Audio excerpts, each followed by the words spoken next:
자, 그러시면 오늘 말씀 요한복음 11장 36절에서 44절 함께 교도할 수 있도록 하겠습니다. 이에 유대인들이 말하되 보라 그를 얼마나 사랑하셨는가 하며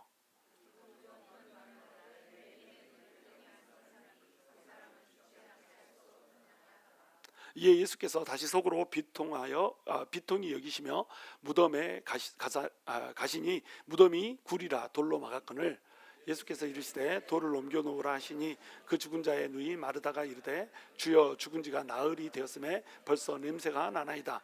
예수께서 이르시되 내 말이 내가 믿으면 하나님의 영광을 보리라 하지 아니하였느냐 하시니 돌을 옮겨 놓으니 예수께서 눈을 들어 우러러 보시고 이르시되 아버지여 내 말을 들으신 것을 감사하나이다.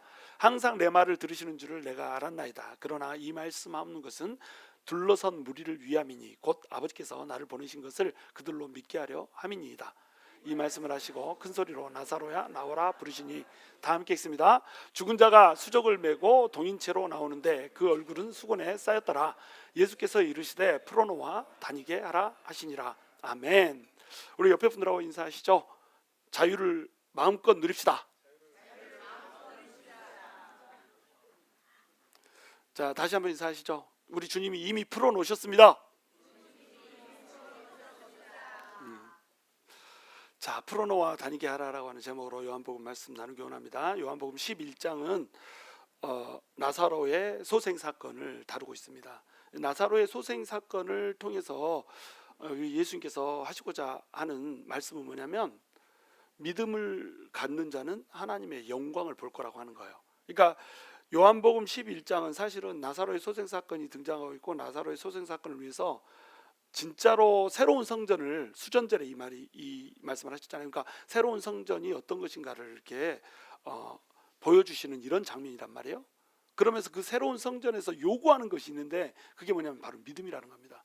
하나님의 새로운 피조물로 우리가 빚어져 가지고 믿음의 공동체를 만들었으면요, 그 믿음의 공동체를 이끌어가는 힘도 유지하는 힘도 그것이 확장하는 힘도 어디 있어요? 바로 믿음에 있다라고 하는 거예요. 그래서 믿음에 대해서 얘기를 하고 있습니다. 근데 그 믿음을 사람들이 가져요, 못 가져요?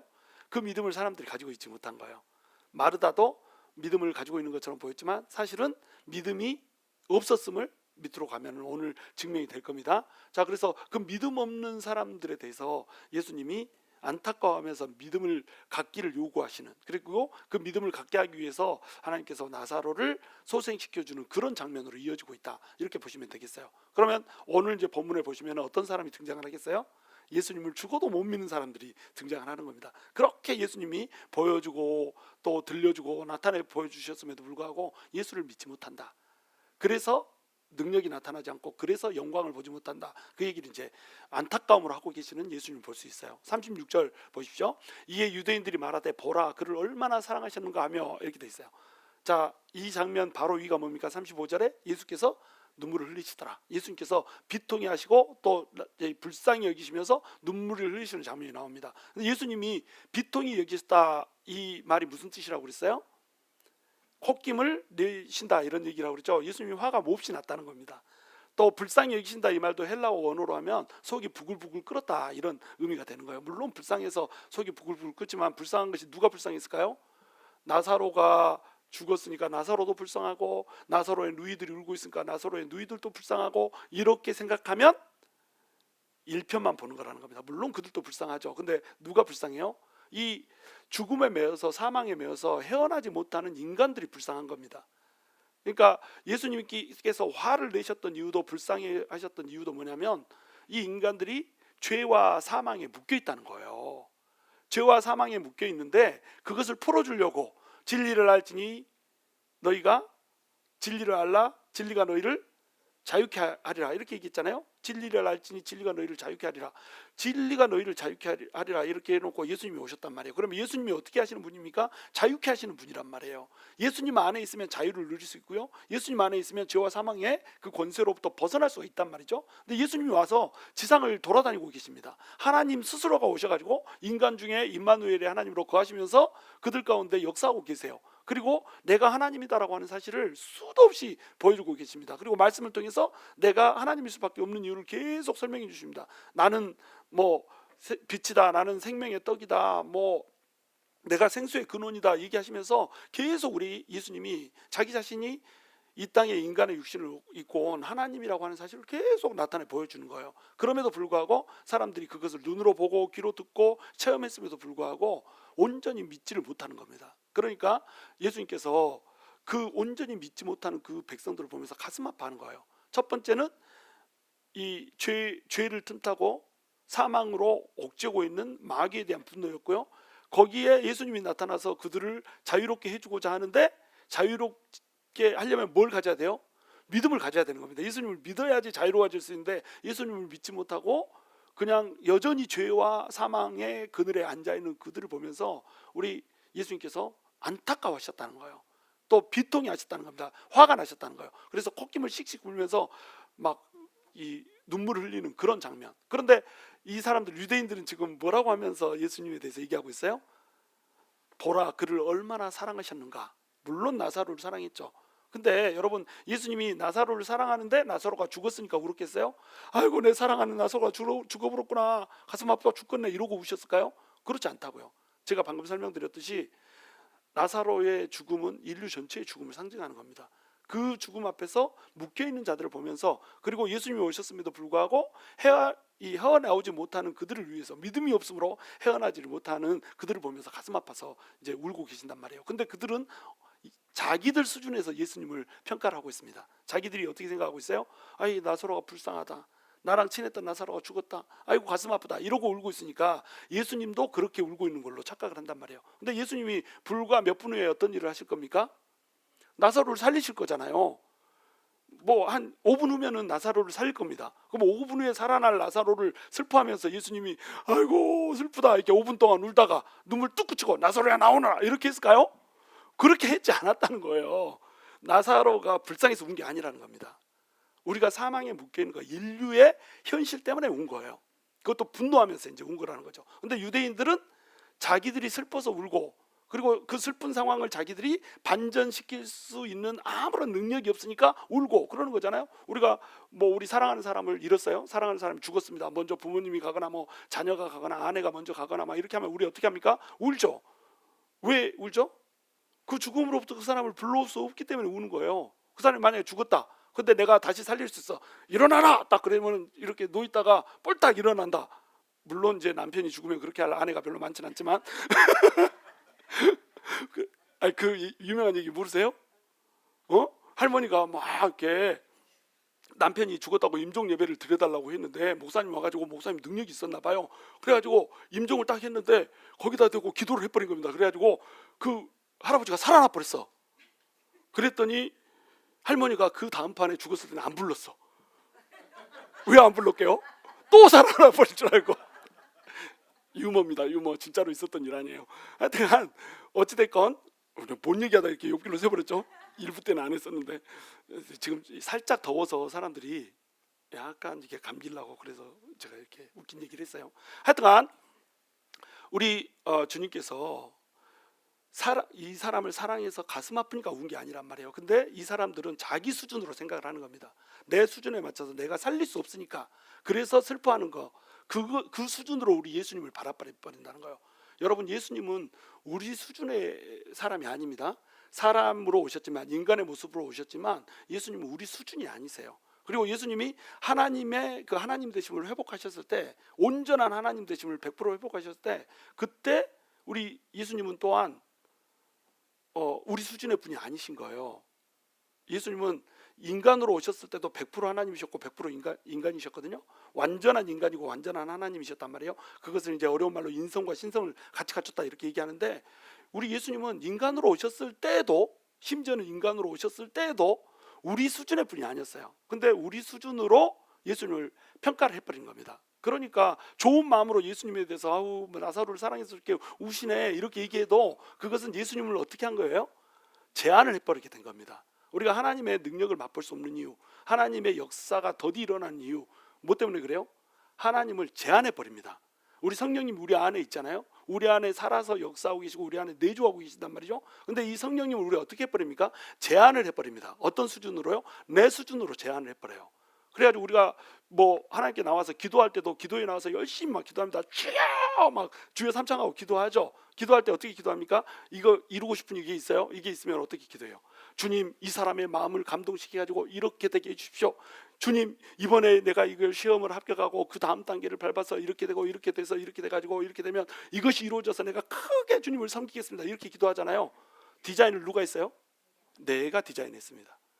그러니까 내 한계에 우리 주님을 가둬버려요. 내가 설계하고 내가 디자인하고 내가 저기 쓴 시나리오를 딱 하나님한테 제시하면서 하나님 내가 감독인데요.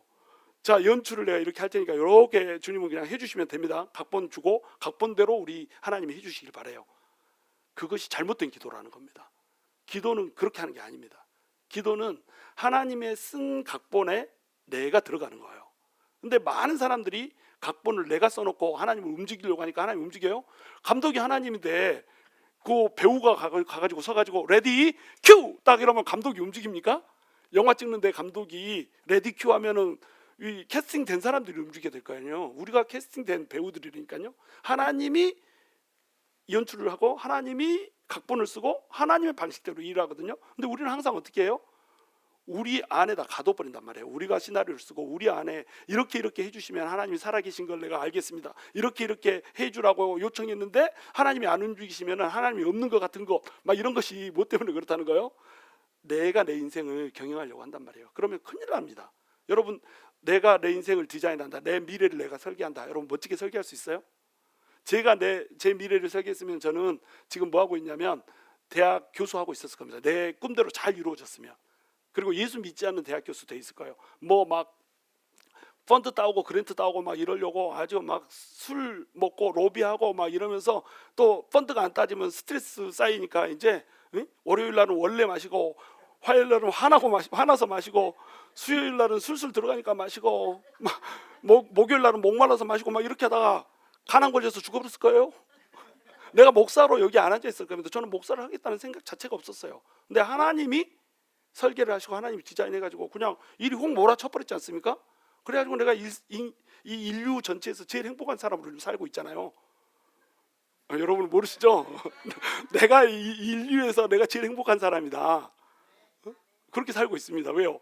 예수를 믿어버렸거든요. 그리고 예수를 믿고 예수님께서 나를 인도하시는 대로 내가 지금 밀려서 가고 있거든요. 예수님한테 밀리는 인생이 얼마나 멋지고 아름다운 인생인지 여러분 모르시죠? 근데 우리는 대부분 행복하지 못한 이유가 뭐냐면 내 시나리오를 내가 쓴다는 겁니다. 그리고 내 능력, 내 이성 안에서 하나님을 가둬놓고 거기에서 하나님이 일하시는 방식으로 하나님 대한단 말이에요. 이걸 뭐라고 하냐면 믿음이 없다 이렇게 얘기하는 겁니다.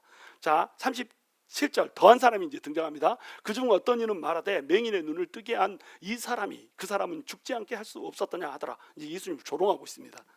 예수님이 지금 4일을 딱 채워가지고 오시잖아요. 4일을 딱 채워서 오신 이유가 나흘을 딱 채워서 오신 이유가 뭡니까? 완벽하게 죽었다고 믿어질 때, 시체가 썩어서 시체 썩는 냄새가 난다라고 생각될 때, 이때에 예수님께서 살리심으로 예수님께서 하나님이라고 하는 사실을 보여주고 예수님을 완전히 이제 믿게, 하나님으로부터 오신 분이라고 하는 것을 믿게 만들어주고자 하는 거, 이게 예수님의 뜻이란 말이에요. 그리고 많은 사람들은 예수님이 하나님으로부터 오신 분이라고 하는 것을 믿었습니다. 그 얘기가 어떻게 증명이 되냐면 그중 어떤 이는 말하되 맹인의 눈을 뜨게 한 이 사람이, 이렇게 얘기했죠. 맹인의 눈을 뜨게 한 이 사람, 이 말을 왜 하고 있다고요? 이것이 메시아 고유 사역이라니까요. 그냥 구약 성경에서는 이런저런 막 기적들이 많이 나타나지만 맹인의 눈을 뜨게 한 역사는 없습니다. 물론 그런 일들이 있었을 수도 있어요. 근데 성경에는 기록이 돼 있어요, 안 돼 있어요? 기록이 안 돼 있습니다. 그러니까 맹인의 눈을 뜨게 한 다음에 사람들이 뭐라고 얘기하냐면 이런 일이 있음을 내가 듣지도 못했나이다 이렇게 얘기하죠. 구약 성경에 나와 있었으면, 구약에 뭐 전승이라도 나와 있었으면 그들은 들었을 거예요. 근데 그들은 그걸 듣지 못했어요. 왜요? 이것은 누구한테 남겨놓은 겁니까? 메시아한테 남겨놓은 거예요. 그러면 그들 스스로 입으로 말했잖아요. 맹인의 눈을 뜨게 한 이 사람이, 이렇게 얘기했잖아요. 그 말은 뭐예요? 이 사람이 분명히 맹인의 눈을 뜨게 했으니까 메시아고 그리스도인 것이 틀림없는데, 하나님으로부터 보내심을 받으신 분이 틀림없는데, 이 사람이 왜 이 사람은 못 살렸더니, 이 사람은 왜 죽을 뻔한 것을 고치지 못했더니, 이러고 예수님을 조롱하고 있는 거예요. 그러니까 예수님을 조롱하는 믿음, 뭐 은사는 끝났다, 기적은 이제 더 이상 일어나지 않는다, 막 이렇게 하면서 하나님이 지금도 살아서 역사하고 계신다라고 하는 것을 방해하고 막아버리는 이들 이런 사람들이 또 있더란 말이죠. 그러면 그 사람한테는 절대로 하나님의 능력이 나타날 수가 없는 겁니다. 하나님의 능력이 있다라고 하는 사실을 믿고 강구해도 하나님의 능력이 나타날까 말까 한데, 하나님의 능력이 아예 없다라고 제안해 버린다. 그러면 하나님의 능력이 나타나요? 절대 나타나지 않는다는 거예요. 그러니까 우리는 하나님을 우리가 제안해서도 안 되고요, 하나님이 지금 이 시대의 능력을 베풀지 않고 있다라고 믿어버리면 큰일 나는 겁니다. 그래서 저는 현대 교회를 은사 중지론자들이 망쳐놨다고 생각해요. 기적 중지론자, 은사 중지론자들이 있거든요. 이들이 교회를 망쳐버렸습니다. 하나님이 일하신다라고 하는 흔적 자체를 아예 지워버렸다. 저는 이렇게 평가를 하는 거예요. 저도 이제 우리가 교회에 부흥을 달라고 이제 목사니까 기도를 할 거 아니에요. 제가 기도하면서 주님, 우리 교회는 생명샘교회는 이대로가 좋사니 이대로 머물게 주소서, 이렇게 기도하진 않을 거 아니에요. 어떻게 하든지 주님 부흥케 하시고, 저 믿지 않는 사람들, 또 아픈 사람들, 상처받은 사람들, 이런 사람들 들어와서 치유되게 하시고 회복되게 해주십시오, 이 기도할 거 아니에요. 제가 큰 교회를 만들고 싶은 생각은 없어요. 그러니까 막 여기저기 다른 교회 다니던 사람들이 막 와가지고 우리 빈자리를 채우고 막 이런 걸 제가 바라는 건 아니에요. 근데 교회가 교회 되기를 바랍니다. 교회가 교회 된다는 건 뭐예요? 믿지 않던 사람들이 와가지고 믿게 되고, 또 예수님을 제대로 알지 못한 사람들이 와서 예수님을 제대로 알게 되고, 막 이렇게 돼야 될 거 아니에요. 그런 교회를 꿈꾸면서 이제 부흥을 위해서 기도를 한단 말이에요. 그게 부흥이죠.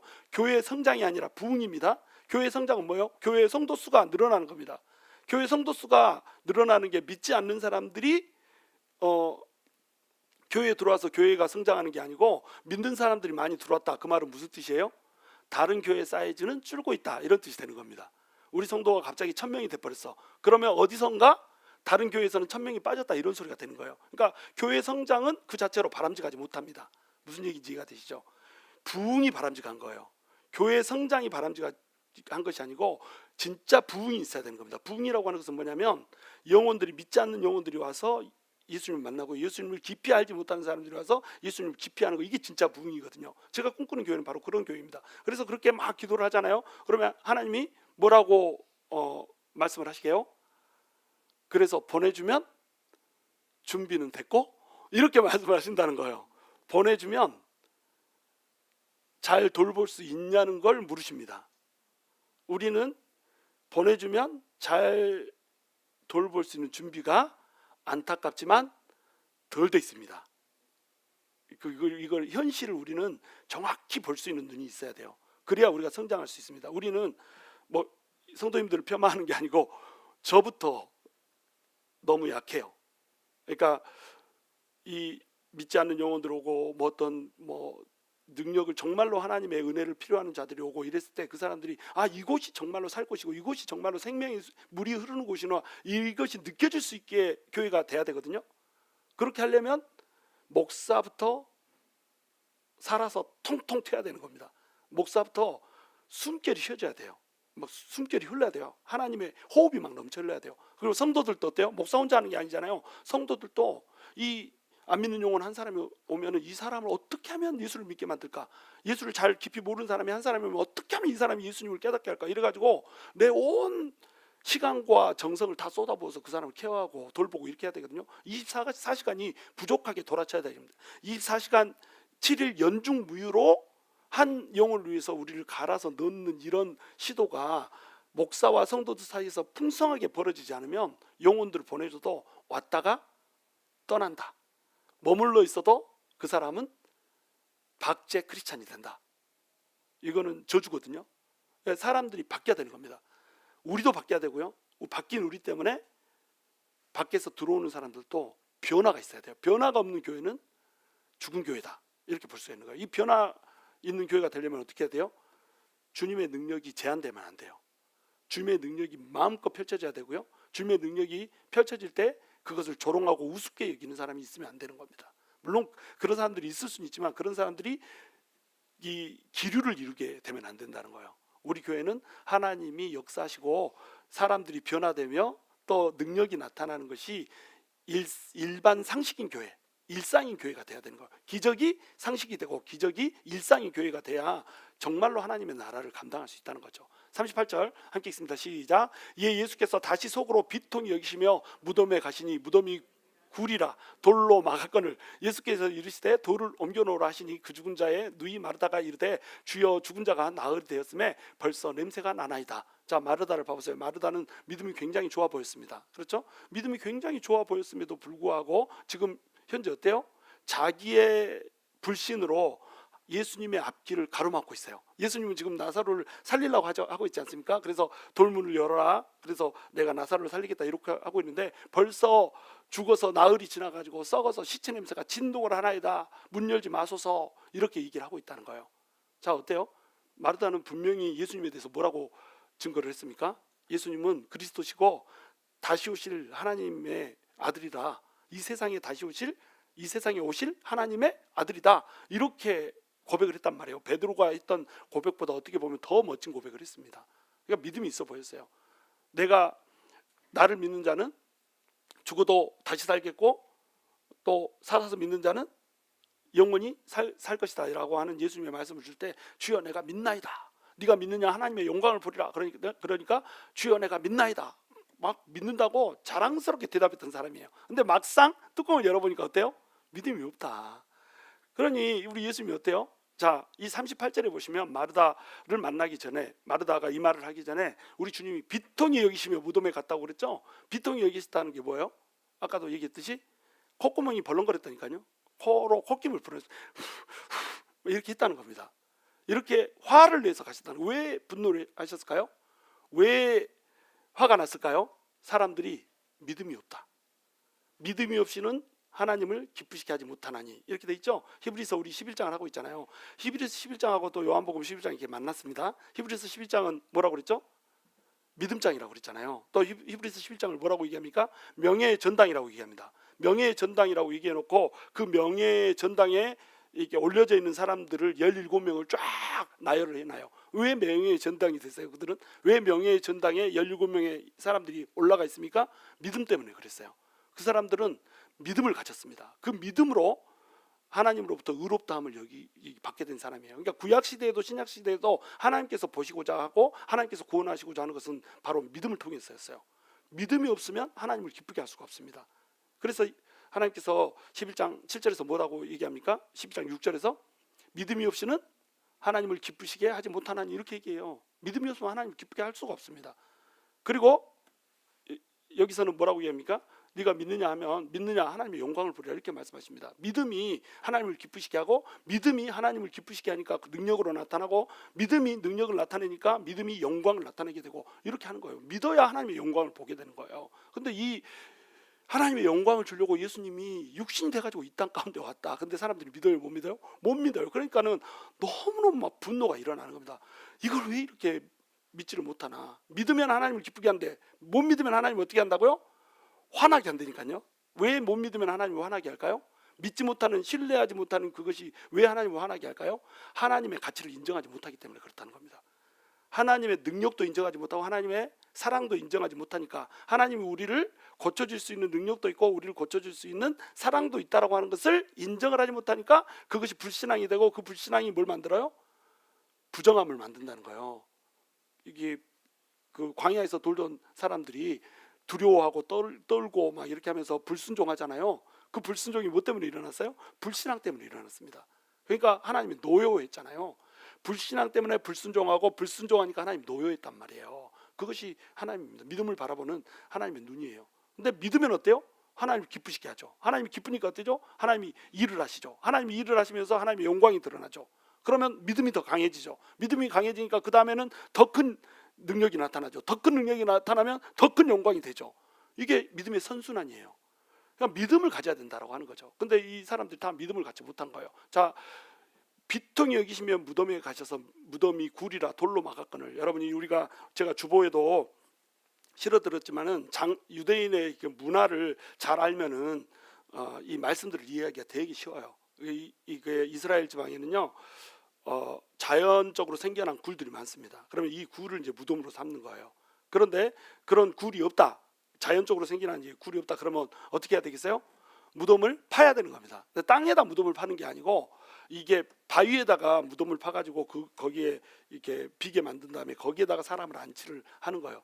물론 돈 없는 사람들은 평토장이라고 그래가지고 땅에다가 하지만 웬만한 사람은 바위에다 합니다. 그러면 바위를 뚫으려면 어떻게 막 굴착기 같은 거 있어야 되잖아요. 그렇죠? 근데 그때는 뭐 굴착기도 없고 이러잖아요. 근데 이스라엘의 바위는 다릅니다. 여기 우리 미국에 있는 바위는 바위가 화강암 막 이런 거예요. 그러니까 바위를 뚫으려면 다이나마이트가 있어야 뚫을 수가 있어요.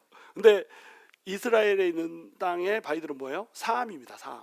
사암이라고 하는 게 모래 사자예요. 그러니까 모래가 뭉쳐져 가지고 바위가 된 거라. 그래서 이것을 이렇게 파내면 어떻게 되겠어요? 쉽게 이렇게 잘 파지는 거예요. 그래서 그걸 파고 들어가 가지고 이렇게 무덤을 만든 다음에 그 무덤에다가 사람을 이렇게 쫙 안치를 시켜 놓는 겁니다. 그리고 그 앞에 돌을 맷돌 모양의 이런 큰 바위를 쭉 굴리는 거예요. 그럼 그 사암이니까 어때요? 무겁긴 하죠. 바위 덩어리니까, 모래 덩어리니까 무겁긴 한데 그걸 동그랗게 만들려면 얼마든지 동그랗게 만들 수가 있는 거예요. 그러면 그걸 동그랗게 만들면 굴릴 수가 있잖아요. 그러니까 무덤 문을 사람이 이렇게 허리를 굽히고 들어갈 정도, 이 정도라니까 한 5피트 정도 높이가 되겠죠. 그 정도 높이가 되는 구멍을 해놓고 그걸 막으려고 하니까 내 키만한 돌을 이만한 것을 갖다 막아야 되는 거예요. 얼마나 무겁겠어요. 무지하게 무겁죠. 그러니까 5-6명의 장정이 이걸 밀어야 움직이는 겁니다. 그래서 그 사람들이 이제 굴려서 앞을 막게 하는데 그냥 아무나 무덤을 열고 닫고 막 이렇게 하면 안 되잖아요. 그렇죠? 그러니까 그 무덤 문 앞에다 뭘 만드냐면 또랑을 만들어요. 이렇게 바위가 굴러내려고 할 수 있게 거기를 깊게 이렇게 경사지게 만듭니다. 그러면은 그 돌을 가진 사람들이 무덤에다 안치하고 난 다음에 시체를 안치하고 난 다음에 어떻게 하겠어요? 무덤을 갖다가 낑낑낑낑 해가지고 뚝 굴려 넣을 때는 돌이 동그라니까 뚜룩 굴러 떨어져 가지고 거기에 무덤을 막게 되는 거예요. 그러면 반대로 이제 그 무덤을 무덤을 열어라. 예수님이 얘기했어요. 무덤문을 열어라. 그럼 그 무덤문을 열려면 어떻게 해야 되겠어요? 5명, 6명의 장정이 똥을 싸야 되는 겁니다. 끙끙 앓으면서 이걸 밀어도 밀려요, 안 밀려요? 안 밀려요. 사람 수를 늘려서 10명이 밀어도 막 잘 안 밀리고 막 이렇단 말이에요. 근데 우리 마르다가 또 이름이 뜻이 뭐라고요? 안주인 막 이런 뜻이잖아요. 여주인 이런 뜻입니다. 그러니까 자기 문상원 이 사람들을 고생스럽게 할 수가 없잖아요. 또 그리고 예수님도 시체 냄새 나는데 시체 냄새 맡게 막 이렇게 할 수가 없잖아요. 이 안주인이 여주인이 또 오지랖을 발휘를 한 겁니다. 아유 시체가 썩어가지고 냄새가 납니다. 이 냄새 어떻게 예수님 맡으려고 그럽니까? 그리고 사람들도 이 돌 굴리려면 얼마나 이게 무거운지 압니까? 도랑을 올려서 언덕으로 굴려야지 이게 굴러가는 건데 이거 어떻게 합니까? 벌써 시체가 나나이다. 굴리기 싫었어. 왜 굴리기 싫을까요? 예수님께서 뭔가를 할 거라고 하는 기대가 1도 없다. 그러니까 뭐라고 얘기해요? 죽은 지가 나흘이 지나서 벌써 냄새가 나나이다. 이렇게 얘기를 해버린단 말이에요. 이게 믿음 없는 자의 특징이라고 하는 거죠. 마르다는 조금 다를 줄 알았어. 마리아 마르다는 좀 그래도 다를 줄 알았어. 그랬는데 뚜껑을 열어놓고 보니까 어때요? 이들도 믿음이 없더라는 겁니다. 예수님께서 이제 말씀하십니다. 40절 함께 있습니다. 시작. 예수께서 이르시되 내 말이 내가 믿으면 하나님의 영광을 보리라 하지 아니하였느냐 하시니 이렇게 되죠.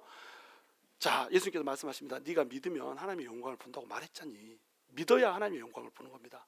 우리 예수님께서는요 준비를 하고 계세요. 우리에게 주시려고 무덤 문만 굴려서 열면은 내가 살려줄게. 무덤 문을 여는 그 순종을 하면은 내가 살려줄게라고 딱 결정을 하시고 무덤의 문을 굴려서 열어라. 작은 순종을 요구하십니다. 무덤 문을 굴리는 게 힘들긴 해요. 여러분 순종은 힘듭니다. 힘드는 거예요. 내 본성을 거슬러야 됩니다. 일단 믿어야 되고요. 뭔가를 할 거라고 하는 건 일단 기대를 가져야 되고요. 그 기대를 뭘로 해야 됩니까? 이 무덤 문을 굴리는 걸로 움직이는 걸로 이렇게 일을 해야 되는 거예요. 내가 힘을 발휘해야 되는 겁니다. 우리가 뭐 기도회 같은 거 하잖아요. 기도회를 하려면 어떻게 해요? 잠오라 죽겠는데 피곤해 죽겠는데 그거 뚫고 나와야 되는 겁니다.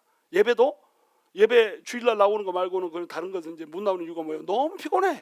근데 그 피곤함을 뚫고 인간의 육체의 한계를 뚫고 나와야 되는 겁니다. 그러면 인간의 육체의 한계를 뚫고 나오면 역사가 무조건 나타나나요? 안 나타납니다. 뭐 우리가 3000번씩 무릎 고백이 나가게 앉았다 일어났다 절을 하면은 역사가 나타납니까? 안 나타납니다. 우리가 뭐 선앙당에 가서 손 껍질 다 벗겨지게 막 이렇게 하면은 역사가 나타날까요? 안 나타납니다. 왜냐하면 하나님께서 예비한 것이 아니기 때문에 그래요. 근데 하나님께서 주시기로 작정한 거라고 한다면 하나님께서는 순종을 요구하신단 말이에요. 하기를 원하시는 거예요. 말을 듣고 하기를 원하십니다. 그래서 믿고 그 믿음의 행위를 하면은 어떻게 해요? 하나님께서 영광을 드러내시는 거예요. 근데 많은 사람들이 어때요? 바라기는 해. 영광을 찾기는 해. 근데 영광의 자리에 영광을 받을 만한 자리에 나와야 안 나요? 안 나온다는 거예요. 방금도 이제 제가 얘기했지만 우리 교회 부흥을 위해서 내가 기도를 하면 그 기도를 할 때 하나님께서 주시는 음성이 그래서 감당은 할 수 있고 이런 질문을 준단 말이에요. 감당할 수 있을까요? 감당할 수 있어요. 아멘, 아멘, 아멘. 감당할 수 있어요. 감당할 수 있어. 근데 감당할 수 있으면, 진짜 감당할 수 있으려면 움직임이 있어야 되는 겁니다. 나로부터 순종이 있어야 되는 거예요. 지금까지 해왔던 것이 작동을 안 했잖아요. 그러면 지금까지 해왔던 것이 부족하다는 것을 얘기하는 겁니다. 무슨 얘기인지 아시겠죠? 지금까지 해왔던 것처럼 하면 지금처럼 가는 거예요. 근데 지금까지 해왔던 것을 넘어서는 것을 갖고 싶으면 그것을 넘어서는 믿음을 가져야 됩니다. 근데 그 믿음은 반드시 뭘 수반한다고요? 행동을 수반해요. 우리의 도전을 수반합니다. 그러니까 뭐 10분 기도했던 사람이 20분을 기도하게 되고요. 20분 기도했던 사람이 30분을 기도하게 되고요. 기도에 전혀 관심이 없던 사람이 하나님을 붙드는 그런 일들이 벌어지게 되고요. 하나님을 전혀 사모하지 않았던 사람이 갑자기 뭐 말씀 듣고요. 맨날 뻥짝 들으면서 막 사랑아 막 이런 노래 듣고 이랬던 사람들이 주님의 사랑 내가 노래해 막 이런 노래로 바뀌고 이렇게 작은 변화들이 있어야 된단 말이에요. 그러면 그때 뭐가 일어나요? 하나님께서 일하시는 것들이 일어나는 겁니다. 그러면서 어떻게 된다는 거예요? 그것이 더 커지면 더 큰 하나님의 영광으로 이렇게 이어진다는 거예요. 그러니까 믿음은 항상 뭘 수반하는가? 행동을 수반하는 행동을. 근데 우리는 행동을 하지 않고 어떻게 해요? 해줬으면 좋겠다라고 하는 소망만 가슴에다 담고 있습니다. 주님을 찾지도 않아요. 주님이 해주세요 이런 것도 안 합니다. 그냥 아유 그렇게 됐으면 좋겠다. 아유 하나님 이렇게 하는 정도, 이 정도 가지고 주님이 뭔가를 할 거라고 기대를 한단 말이에요. 꽁으로 주님을 찾는다는 거죠. 꽁으로 고스톱 쳐가지고 은혜를 따먹으려고 은혜니까 물론 고스톱 안 쳐도 주지만 능력의 영역은 전혀 다른 겁니다. 자 41절 함께 읽습니다. 시작. 돌을 옮겨 놓으니 예수께서 눈을 들어 우러러 보시고 이르시되 아버지여 내 말을 들으신 것을 감사하나이다. 항상 내 말을 들으시는 줄을 내가 알았나이다. 그러나 이 말씀하옵는 것은 둘러선 무리를 위함이니 곧 아버지께서 나를 보내신 것을 그들로 믿게 하려 함이니이다. 이렇게 얘기하죠. 자 어떻게 했습니까? 돌을 굴렸습니다. 이게 필요하다는 거예요. 그 돌을 굴리는 사람들은 예수님이 나사로를 시체 썩은 데 났는데 살려줄 거라고 하는 것을 믿었을까요? 안 믿었을까요? 어떤 사람은 믿었을 거고 어떤 사람은 못 믿었을 거고 그럴 겁니다. 믿음이 조금 생겨난 사람도 있을 거고 전혀 믿지 못하는데 내가 믿으면 하나님의 영광을 본다고 했잖아 이렇게 하니까 찔끔해가지고 옮기고 뭐 이런 사람도 있었을 것이고 하여튼 다양한 사람들이 있었을 거예요. 그렇죠? 그러나 이 돌을 움직였다 이 말은 뭐예요? 믿음이 크건 믿음이 작건 상관없이 일단은 믿음의 행동을 했다는 거예요. 예수님이 뭔가를 할 것이라고 하는 기대가 요만큼이라도 생겼다는 겁니다. 그러니까 돌을 굴려서 옮긴 거예요. 아까도 또랑 얘기했잖아요. 또랑에서부터 이걸 굴려서 옮겼는데 얼마나 똥을 싸고 이걸 내렸는데 또 더 큰 똥을 싸고 이렇게 올려야 되는 겁니다. 그러니까 얼마나 힘들어요. 그 힘든 것을 어떻게 했다는 거예요? 행동으로 옮겼다는 겁니다. 행동으로 옮기니까 예수님께서 일을 하시는 거예요. 그러면서 예수님이 우리가 정말로 이렇게 위안이 될 만한 말씀을 하십니다. 이걸 딱 돌을 옮겨 놓으니까 그때 예수님께서 하늘을 딱 쳐다보면서 눈을 들어 우러러 보시고 이르시되 아버지여 내 말을 들으신 것을 감사하나이다. 이렇게 기도를 하고 있단 말이에요. 항상 내 말을 들으신 줄을 내가 알았나이다. 그러나 이 말씀 하옵는 것을 막 이렇게 하면서 우리 주님이 하나님 아버지가 내 기도를 듣고 있다라고 하는 얘기를 합니다. 이상하지 않으세요? 예수님은 하나님이라며. 예수님은 하나님인데 하나님이 내 기도를 듣는다. 그러면은 이 구절만 보면 예수님은 하나님이 아닌 것 같잖아요. 예수님은요, 이걸 똑똑히 아십시오. 예수님이 이 땅에 인간의 육신을 입고 올 때는요, 하나님의 신성이라고 하는 것을 100% 그대로 가지고 계시지만 하나님의 신성이 가지는 능력은 버려두고 오셨습니다. 무슨 얘기냐면 우리 인간과 똑같이 100% 인간으로 아무런 힘도 발휘하지 못하고 아무런 능력도 발휘하지 못하는 그 인간 상태로 오신 거예요. 자, 우리 예수님이 아기로 딱 태어나가지고 엄마 젖을 먹지 않으면 죽을까요? 살까요? 죽습니다. 엄마 젖 안 빨았으면 예수님은 죽었다. 자, 그 애가 똥을 막 싸잖아요. 똥꼬가 막혀가지고 똥이 안 나왔다. 그러면 노랑병 걸려서 예수님은 죽었다. 예수님이 우리 인간과 똑같이 되셨습니다. 또 예수님이 피곤하시면 배 위에서 파도가 치는데도 풍랑이 치는데도 어때요? 배 고물에서 주무시고 계셨죠. 피곤하면 주무세요. 그리고 또 사마리아 여인 앞을 지나갈 때 너무 피곤해가지고 항로에 피곤하니까 우물가에 가지고 사마리아 여인한테 뭐라고 합니까? 물 한 잔만 줘라. 여자한테 얘기를 걸고 막 이렇게 하지 않습니까? 우리 주님은 피곤하고 또 눈물도 흘리고 또 근육통도 있고 막 이랬을 거예요. 우리 주님 인간이라고 하는 그 몸속에다가 하나님의 능력을 제한하고 오셨다는 거예요. 근데 예수님이 요한복음에 보시면은 하나님으로서 일하잖아요. 요한복음에 7대 기적이 나오잖아요. 7가지 기적. 이 7가지 기적은 하나님일 수밖에 없는 것만 뽑아서 넣는 겁니다. 양이 뭐 양을 초월해버리고 질을 초월해버리고 시간을 초월해버리고 공간을 초월해버리고 자연 법칙을 초월해버리고 심지어는 오래된 재앙마저도 초월해버리고 또는 심지어는 죽음까지도 초월해버리는 이 7가지 기적들을 딱 붙이면서 예수님이 하나님이라고 하는 걸 보여줘요. 그러면 예수님은 인간의 몸에다가 하나님의 능력을 제한하고 하는데 어떻게 이런 일을 할 수 있었을까요? 그것을 요한복음에서 키를 주는 겁니다. 요한복음에서 뭐라고 얘기하냐면 하나님께서 예수님에게 성령을 한정없이 한량없이 부어주시니라 이렇게 얘기한 거예요. 성령님이 unlimitedly 예수님한테 부어진 겁니다. 그리고 예수님이 항상 기도하셨어요. 예수님은 원래 인간으로 오시기 전에 삼위일체 하나님 안에 들어있습니다. 하나님 안에 삼위 하나님이 들어있어요. 그러니까 삼신이 아니에요. 세 명의 신이 있는 게 아니고 한 신인데 한 신 안에 삼위가 있는 겁니다. 그러니까 항상 하나님 아버지와 성령님과 함께 교제하는 교제의 공동체였단 말이에요.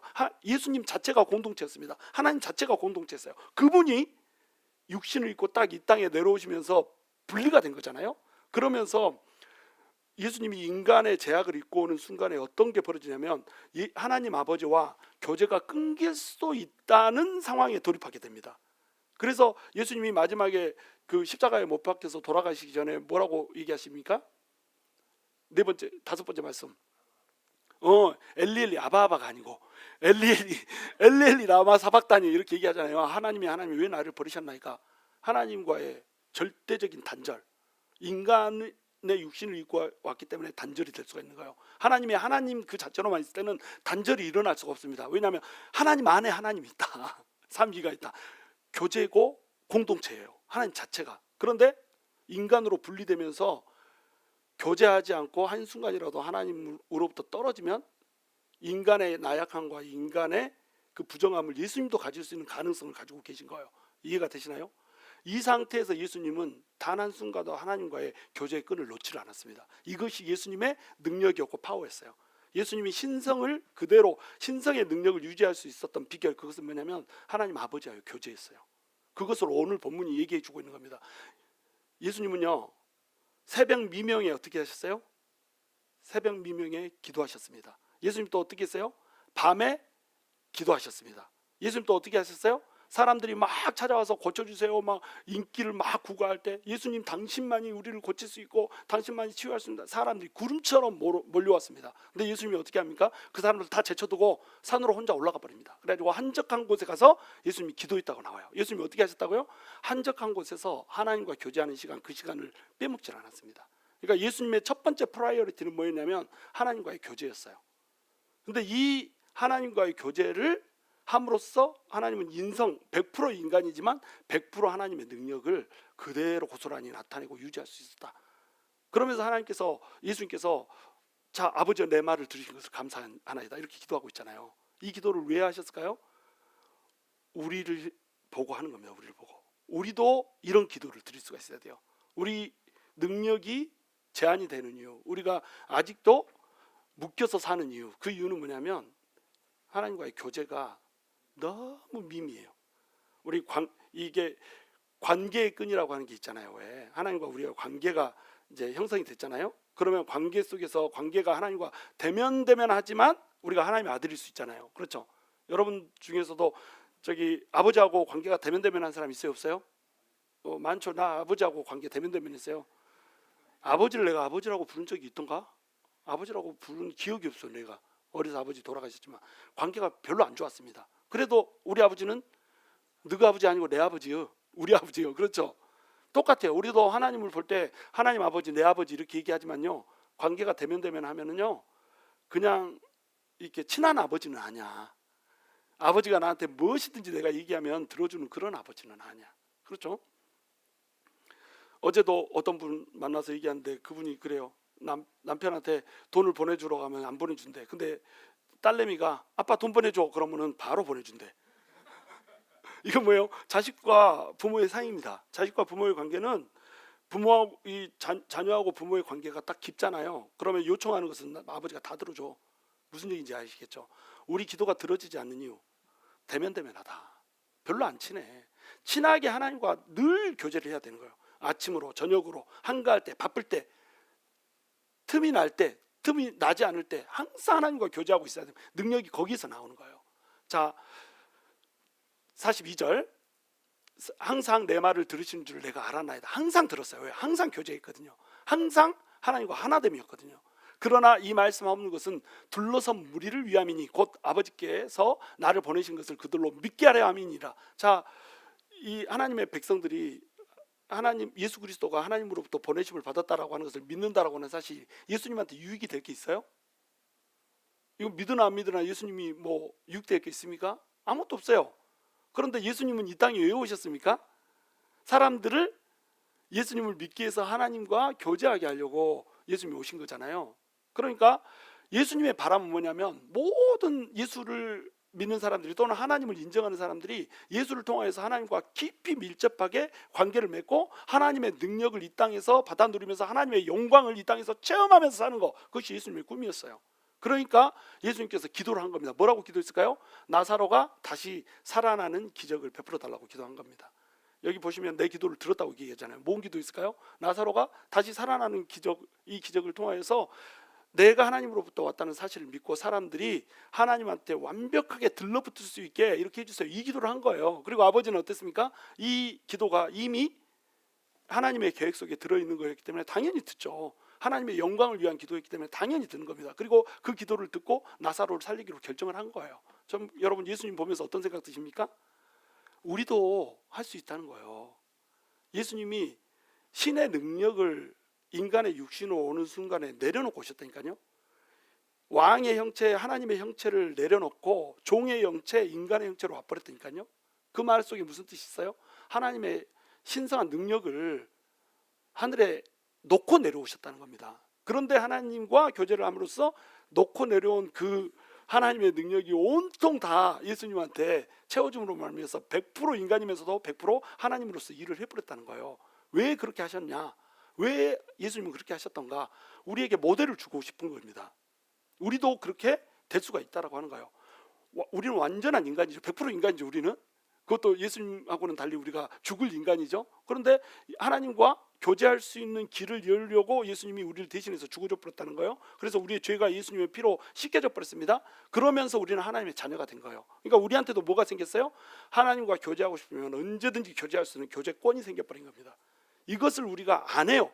게으르고 귀찮고 믿지 못하고 불신하니까 이걸 안 합니다. 근데 이거를 진정으로 하나님과 깊게 이 교제를 누려버리잖아요. 그러면 하나님의 영광이 어떻게 된다? 나타나 버린다는 거예요.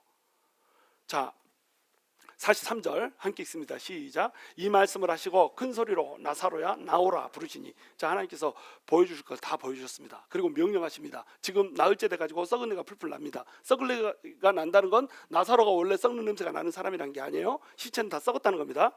시체가 썩어가지고 이제 뭐 형체를 알 수 없게 막 이렇게 됐단 말이에요. 그런데 나사로야 나오라 이렇게 외친 겁니다. 그랬더니 나사로가 딱 나와버립니다. 44절 함께 있습니다. 시작. 죽은 자가 수족을 배로 동인 채로 나오는데 그 얼굴은 수건에 쌓였더라. 예수께서 이르시되 풀어놓아 다니게 하시니라 이렇게 얘기합니다. 자, 나사로가 나오는데 어떻게 했다고요? 수건을 동인 채로 나왔습니다. 유대인들은 제가 뭐 주보에도 써드렸지만 장례법이 특별한 장례법이 있어요. 어떻게 하냐면 유대인들은 이제 땅에다 묻잖아요. 이렇게 그 무덤에다 안치를 하잖아요. 무덤에다 안치할 때 유대인들은 최대한 빨리 이 무덤에서 썩게 하는 게 목적이었습니다. 왜냐하면 너희가 흙으로부터 왔으니까 어떻게 한다? 흙으로 돌아가게 될 것이다 말씀하셨잖아요. 그러니까 빨리 흙으로 돌아가게 만드는 게 장례의 목적이었어요. 그래서 관을 막 화려하게 이렇게 이방인들처럼 짜지 않습니다. 관을 서술하게 짜고 심지어는 관이 없게 그냥 갖다가 들어다 넣어놔버리고 이럴 때도 있었어요. 그러니까 빨리 흙으로 되는 게 목적이다. 근데 흙으로 되는 게 목적이 아니고 또 마지막 때가 되면 뭘 믿었어요? 부활할 거라고 믿었습니다. 부활할 때 부활을 했는데 뼈가 한쪽이 없으면 안 되잖아요. 다리가 한쪽이 없으면 안 되잖아요. 이게 지금 그렇다는 얘기 아닙니다. 부활할 때는 영광스러운 몸으로 부활하기 때문에 뭐 몸이 다 불태워지고 뭐 폭탄 터져가지고 산산조각 났어도 예수님을 믿는 사람은 부활할 때는 뭐예요? 육신의 그 몸 말고 영광스러운 몸을 입고 부활합니다. 그러니까 상관이 없어요. 근데 유대인들은 어떻게 믿었냐면 내 몸이 온전해야 된다고 믿었어요. 그래가지고 시체가 딱 썩으면은 그 시체 뼈는 남을 거 아니에요? 그 뼈를 다시 유골함에다 넣어가지고 두 번째 장례를 드립니다. 2차 장례를 드려요. 그러니까 장례식을 몇 번 한다? 2번 한다. 먼저는 흙을 집어넣는 장례. 흙이 되게 이게 시체를 집어넣는 장례. 두 번째는 흙이 됐을 때 뼈만 걷어다가 뼈를 유골함에다 넣고 유골함을 보관하는 장례. 이렇게 두 번의 장례를 치르는 겁니다. 그러면 첫 번째 장례를 할 때 어떻게 하겠어요? 첫 번째 장례를 할 때 빨리 이제 썩어야 되긴 하지만 사람들이 문상은 와야 될 거 아니에요. 문상 전에 썩으면 돼요, 안 돼요? 이 사람들이 문상하고 있는데 이러고 있는데 냄새 나면 막 이러고 절해야 되잖아요. 그러니까 문상 전에는 썩으면 안 되는 겁니다. 그래서 어떻게 하냐면 천으로 동해요. 요만한 천으로 해가지고 이렇게 수건으로 온 몸을 동합니다. 온 몸을 동하고 거기에다가 뭘 발라요? 빨리 썩지 말라고 몰약, 향품 이런 거를 바르는 거예요. 그리고 나서 그거 그대로 두면 또 빨리 썩을 수 있잖아요. 그러니까 어떻게 해요? 또 감습니다. 그래가지고 또 거기다 어때요? 또 바릅니다. 그러면 돈이 많으면 많을수록 어떻게 하겠어요? 많이 칭칭 감아요. 괴지나 칭칭 나네 하면서 칭칭 감게 됩니다. 이렇게 칭칭 감게 되면 막 두꺼워지겠죠. 그 예수님이 돌아가셨을 때 니고데모가 향품을 몇 근을 가져옵니까? 나드향 100근을 가져오잖아요. 100근을 가져와서 썼다. 이 말은 뭐냐면 엄청나게 많이 바르고 감고 했다. 이런 뜻이 되겠잖아요. 그죠? 그러니까 왕이 죽었을 때는 훨씬 더 많이 이것을 진행을 하는 겁니다. 그러니까 니고데모가 나드향 100근을 가지고 와서 예수님에게 그 행위를 해줬다. 그 말은 무슨 뜻이 되겠어요? 예수님을 왕의 죽음으로 여겨줬다. 예수님의 죽음을 왕의 죽음으로 여겨줬다. 이런 뜻이 되는 거예요. 그러니까 니고데모가 하는 행위가 그렇게 값진 행위로 성경에 기록이 돼 있다라고 하는 겁니다. 자, 그렇게 이렇게 동이고 나면은 어떻게 되겠어요? 얼굴이 나중에는 이게 몸만 동이는 게 아니라 얼굴도 동이거든요. 얼굴 한번 동이고 그다음에 향품 바르고 또 동이고 그러면 나중에는 얼굴이 어떻게 되겠어요? 눈, 코, 입 없이 동그랗게 됩니다. 축구공 같이 이렇게 앞뒤가 다 동그랗게 이렇게 돼버리는 거예요. 그 상태로 지금 나사로도 묻혀 있는 거예요. 나사로는 그 집이 부자였어요? 가난했어요? 부자였다니까요. 나사로 한 번 감고 말지 않았을 거 아니에요. 칭칭 감았던 겁니다. 그래가지고 이 무덤에다 넣어놓는단 말이에요. 이것이 그들의 장례법이었어요. 그러니까 이것이 썩고 나면 나중에 어떻게 한다? 뼈를 취해가지고 이제 그 뼈를 다시 유골함에 넣는다. 그래서 여러분 마태복음이나 누가복음 보시면은 예수님이 한 제자한테 얘기하잖아요. 너는 예루살렘으로 가서 내가 전도할 텐데 나를 따라와라. 이렇게 얘기합니다. 나를 따르라. 이렇게 얘기합니다. 그러니까 그 제자가 뭐라고 대답하죠? 나로 나의 부친을 먼저 장사하고 예수님을 따르게 하소서 이렇게 하잖아요. 그러니까 예수님이 뭐라고 말씀하세요? 죽은 자로 죽은 자를 장사하게 하고 너는 나를 따르라 이렇게 얘기하잖아요. 이 말을 우리가 오해를 하면 어떻게 되냐면 너네 아버지 죽어가지고 시체에 썩어가고 있지만 썩은 채로 냅두고 그냥 나랑 전도나 하러 가자 이렇게 얘기한 것이 돼버린다니까요. 근데 이때에 얘기했던 장례는 2차 장례 얘기하는 겁니다. 두 번째 장례 얘기하는 그 예수님이 나를 따르라 하는 그 순간에 갑자기 전화가 핸드폰이 떠들려가지고 네가 아버지 죽었단다 이런 상황이 아닌 거예요. 무슨 얘기인지 아시겠죠? 이미 아버지는 장사 지내서 넣어놨어요. 그리고 아버지가 이제 시체가 썩어서 유골함에다가 유골을 넣을 단계 2차 장례 때가 된 겁니다. 그러니까 우리 예수님이 그 죽은 자들로 그러니까 너네 유골 방에 들어가 있는 너네 선조들로 그 사람 유골함에 넣어서 그 방에다 넣으라고 너는 나를 따르라. 그러니까 뭐 예수님이 하고 싶은 말은 뭐예요? 뭐가 중요한데 이 얘기를 하는 겁니다. 무엇이 중요해요? 야, 나를 따라서 지금 세상에 끝이 오고 있다. 내가 이제 십자가에 달려서 영광 받을 때가 가까우고 있고 막 이런데 나를 따라서 복음을 전하러 나의 하나님의 사명을 감당하고자 하는 초청장을 보냈는데 네가 유골함에다가 네 아버지 뺐다고 넣는 거 그것을 그렇게 중요하다고 생각하고 내 초청을 거부해 이런 뜻이 되는 거예요. 여러분 유골함에다가 뼈 넣는 거 조금 1, 2주 미뤄도 돼요? 안 돼요? 1, 2주 미뤄도 되잖아요. 그거 제쳐들고 나를 따르라 하면 따라가야 되는 겁니다. 이걸 이제 뭐라고 얘기하냐면 한국말로 우선순위 이렇게 얘기하는 거예요. 영어로 priority 이렇게 얘기하는 거예요. 우선순위가 잘못됐다는 거죠. 나를 따르라 이렇게 했는데 나를 따르는 그 우선순위를 밀쳐두고 아버지 뼈다구를 함에다 넣어서 이걸 방에다 집어넣는 것을 먼저 둔다. 이러니까 하나님 나라가 임하지 않는다. 이 얘기를 하는 겁니다. 이게 장례를 이해하니까 그게 이해가 되죠. 마치 그런 것처럼 오늘 또 나사로가 칭칭 동에 매져 있어요. 부자니까 동에 맺은 게 한 겹풀이 아니야, 여러 겹풀이야. 그러면 나사로야 나오거라 이렇게 딱 불렀을 때 나사로가 어떻게 나온다고요? 이게 동에 진짜 얼굴 축구공 같아가지고 이렇게 몸은 탱탱 부른 그 미쉐린 인형처럼, 미쉐린 인형 타이어, 금호 타이어 미쉐린 인형처럼 이래가지고 이러고 걸어 나오는 겁니다.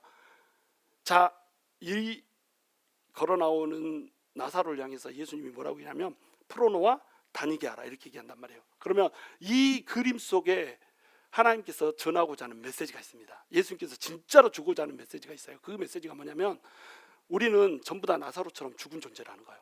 다 나사로처럼 죽었습니다. 그럼 나사로처럼 죽었으면 우리는 어떻게 돼 있어요? 수견으로 동인 것처럼 묶여 있습니다. 죄와 사망의 저주에 묶여 있습니다. 묶인 채로 우리가 무덤에 들어가 있는 상태예요. 그때 예수님이 오셔서 우리를 대신해서 죽어주십니다. 그리고 죽어주시고 예수님이 다시 부활하면서 예수님의 1차 음성이 들리는 거예요. 나사로야 나오너라. 그 부활하신 예수님을 딱 믿는 순간에, 십자가에서 나를 대신해서 죽어주시고 부활하신 예수님을 믿는 순간에 우리는 어디 안으로 들어가면 예수님의 도우심 안으로 들어가는 겁니다. 생명을, 새로운 피조물에 대해서 새 생명을 얻고 이제 예수님의 도우심 안으로 들어가게 되는 거예요. 그 예수님의 하나님의 도우심이 이름이 뭐죠? 나사로 뜻이 하나님의 도우심입니다. 그래서 나사로라고 하는 인물을 통해서 일을 하는 거예요. 그래서 우리는 예수를 믿는 순간에 어떤 사람이 되냐면 무덤에서 나온 사람이 되는 거예요. 근데 무덤에서 나왔는데 우리가 죽기 전에 어떻게 됐다고요? 동했다니까요.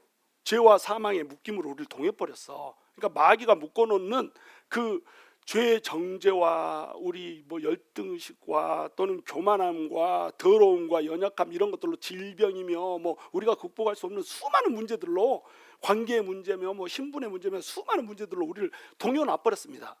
우리가 예수를 믿어서 살아났지만, 새 생명이 됐지만, 새 피조물이 됐지만 우리는 여전히 옛날에 죽었던 그 사망의 끈들로, 천들로 묶여져 있다는 거예요. 그 상태로 예수님 앞에 우리가 나온 겁니다. 그런데 예수님의 명령이 한 번 더 떨어지는 거예요. 뭐라고 떨어집니까? 프로노와 다니게 하라 라고 하는 명령이 떨어지는 거예요. 그러니까 프로노와 다니게 한다는 건 뭡니까? 예수님이 우리를 살렸을 뿐만 아니라 이 땅에 있는 모든 묶임들도 예수님께서 풀고 자유롭게 다니게 하기를 우리 예수님이 원하신다는 거예요. 교회의 소명이 이겁니다. 예수님의 개입하심으로 인해서 죽었던 생명들이 살아나게 해야 되고요, 죽었던 생명이 살아났으면 프로노와 다닐 수 있게 해줘야 됩니다. 그런데 많은 사람들이 예수를 믿고 살아나긴 했어. 근데 어떻게 돌아다니고 있어요? 수건으로 동이고 돌아다니고 있어요. 축구공같이 이래가지고 막 앞을 못 보고, 이게 축구공처럼 얼굴이 동해졌다는 게 여러분 얼마나 답답한 건지 아시죠? 우리가 요거 여기다 마스크 하나만 해도 답답해가지고 죽을 지경이잖아요. 근데 수건으로 칭칭 가면 쾌지나 칭칭 나네 해버렸다니까요. 그러면 숨을 쉴 수가 없어. 거기다 뭐까지 발랐습니까? 지금 썩지 말라고 향유까지, 몰약까지 막 발라놨잖아요. 방부제까지 발라놨습니다. 방부제, 냄새, 수건에 어때요? 이거 어떻게 이렇게 돌아다닐까요? 예수를 믿었음에도 불구하고 여러분이 숨 막히는 이유가 뭐냐? 수건을 안 풀었다. 수건을 안 풀었어. 옛날에 예수 믿기 전에 여러분을 묶고 있었던 그 띠들을 여러분 풀지를 않은 거예요. 근데 예수님은 그것을 어떻게 하기를 원하세요? 풀기를 원하신다는 겁니다. 그래서 예수님께서 말씀하십니다.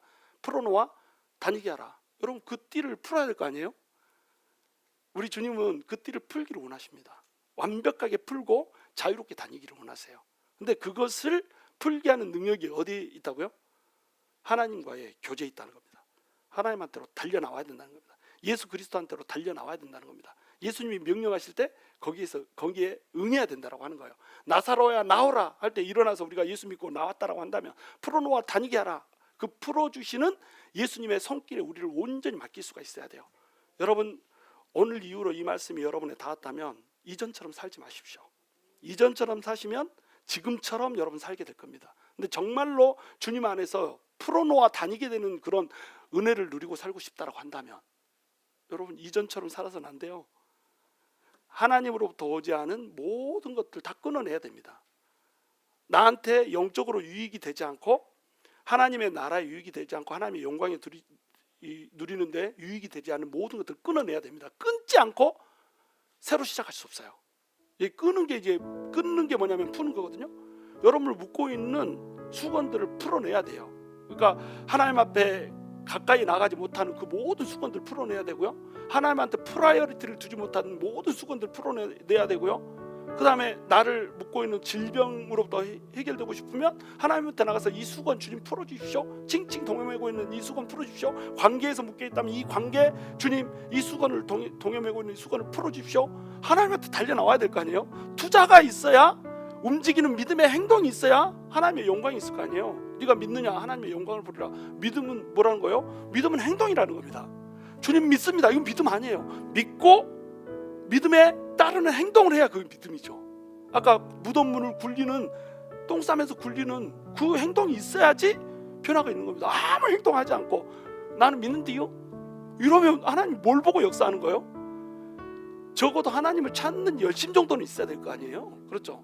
하나님을 찾는 열심이 있었는데도 안 되면 적어도 내 안에 무슨 문제가 있는가 해서 나를, 내 옛 자아를 죽여서 없애려고 하는 어떤 움직임이 있어야 될 거 아니에요. 이게 믿음이라는 거예요. 믿음에는 반드시 행동이 따릅니다. 그 행동을 할 때 우리 하나님께서는 믿음이 없이는 하나님을 기쁘시게 못하나니, 이 말씀처럼 그 믿음의 행동이 있을 때 하나님께서 나를 기쁘시게 여기고, 하나님께서 나를 기뻐하시니까 와 너무 좋다, 내가 일해야겠다, 와 너무 좋다, 하나님을 신나게 해드려야죠. 그래야 하나님 신나서 일할 거 아니에요. 하나님이 성질나 있습니다. 우리 때문에. 믿음이 없으면 우리를 어떻게 한다고요? 불신앙은 하나님을 어떻게 한다고요? 노엽게 만드니까요. 우리한테 막 성질이 나서 삐져 있어. 아유 저건 믿음도 없고 진짜 나를 신뢰하지도 않고, 아 내가 뭐 해줄 거라고 생각도 안 하고 그냥 꼴보기 싫게. 하나님 만약 이렇게 하고 있다고 생각해 보세요. 일하십니까? 물론 그래도 일한다라고 하는 걸 예수님이 오늘 본문에서 보여줬지만, 정말로 하나님은 어쩔 때 일하세요? 우리가 하나님을 기쁘게 해드릴 때. 언제 기쁘게 해드릴 수 있습니까? 믿고 믿는 행위를 했을 때 우리 하나님이 너무 기쁜 겁니다. 와 너무 좋다, 내가 지금 당장 일해야겠다 라고 딱 일하면 그것이 우리한테 영광이 되는 겁니다. 믿음을 가지시기 바랍니다. 그리고 믿음의 행동을 하시기 바랍니다. 그 믿음의 행동으로 나오지 않았던 자리에 나오고, 말씀을 듣고 또 기도하고 찬양하고 이렇게 하면서 그것들을 못하게 하는 모든 장가지들을 전부 쳐내십시오. 이때에 여러분이 살고, 여러분의 가정이 살고, 여러분의 주변의 모든 묶여있던 것들이 풀려져서 풀어놓아 다니게 하라 하는 이 말씀이 여러분의 인생 속에서도 펼쳐질 거라고 하는 거, 이것을 믿고 그대로 행하는 자들이 될 수 있기를 주님의 이름으로 축원합니다.